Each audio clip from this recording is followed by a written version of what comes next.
Welcome to South Matters, where we cover news from here, there, and everywhere.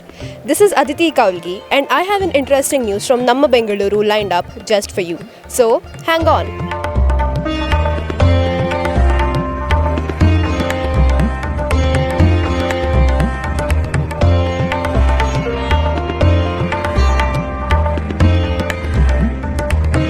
When Karnataka decided to scrap the new education policy, or the NEP, everybody was under the impression that a new state education policy, or SEP, would replace it. But months later, no one knows when the new state education policy will come and when the current NEP is likely to go. While there may be a broad agreement in Karnataka that a one-size-fits-all NEP is not suitable, no one knows what its alternative will look like or when it may be introduced. South Matters catches up with the key stakeholders to get a lowdown on this story. This is a familiar sight across any school or college in Karnataka. Little do these teachers or students know when their curriculum may change, which subjects may be discarded, and which new ones introduced. The new education policy, or the NEP, implemented by the previous government has barely been in full operation. Teachers to handle new subjects were still being hired or trained.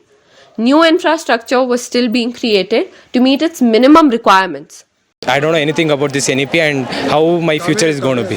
Students have no clarity what NEP means. So I think students who are studying NEP should know what NEP is. We don't have trained teachers. We don't have trained staff who can implement NEP with the true spirit. The new government quickly announced its decision to scrap the NEP. It said it will bring in its own state education policy, or the SEP. The new government led by Congress decided to bring in a new policy, one that would be suitable to Karnataka. Yes, I do agree. In a diversified country like India, we cannot have one shoe that fits all. So we need to consider the local, problems, local solutions. NEP should have been implemented in consultation with the states. One of the problems with NEP was that they never consulted the states, and then there was never an extensive discussion in any legislature. For example, the parliament did not discuss this policy. The opinions of the state governments were completely ignored. So these southern states, Kerala, Karnataka, and Tamil Nadu, they are simply asserting the rights, which have been given to them by the Constitution. But 8 months after the government's announcement, there is still no sign of the state education policy. And the sword continues to hang over the heads of students and parents. This is Joanna Faith Prakash, and she has changed 3 schools over 3 states until now. Every time her parents move, she has to move too. Now, you can't predict anything. I'm sure my parents can get transferred anytime. Even for my second year, I might not be here as well. And I'm sure for my masters, I might also move again with them if there's any such situation. And if each state has its own policy, then it just makes it more harder for me to study. And the disadvantage is that it puts me at the back because I won't be on the same level like how my classmates or anyone from the same batch is. So, and I'm pretty sure I will be moving because of my parents, because they regularly get transferred, and it puts me in that situation and I don't have an option.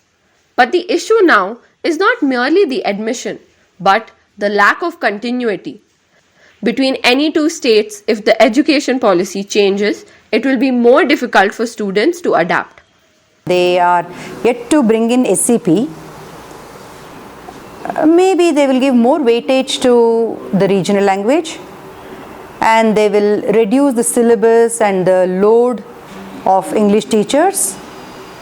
So automatically, naturally, when the load reduces, the curricular aspects also will change, and maybe I will be only an external faculty, missing out on number of teaching hours, salary.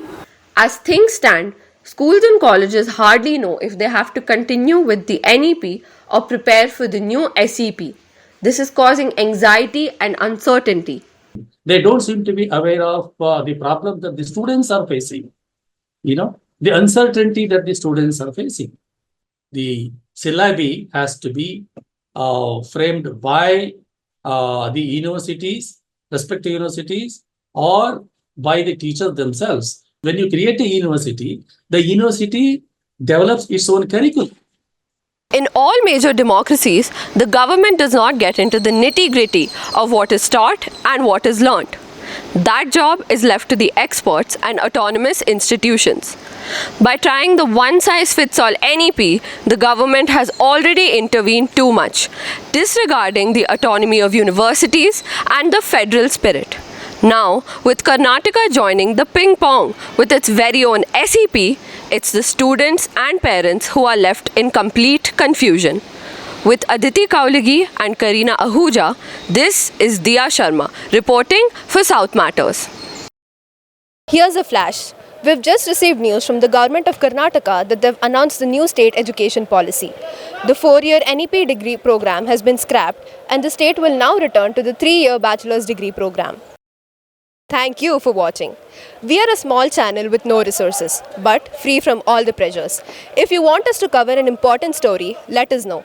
Any comments, good or bad, write it down to us. Until we meet with another interesting story, Sasri Akal, Alvida and Namaskara.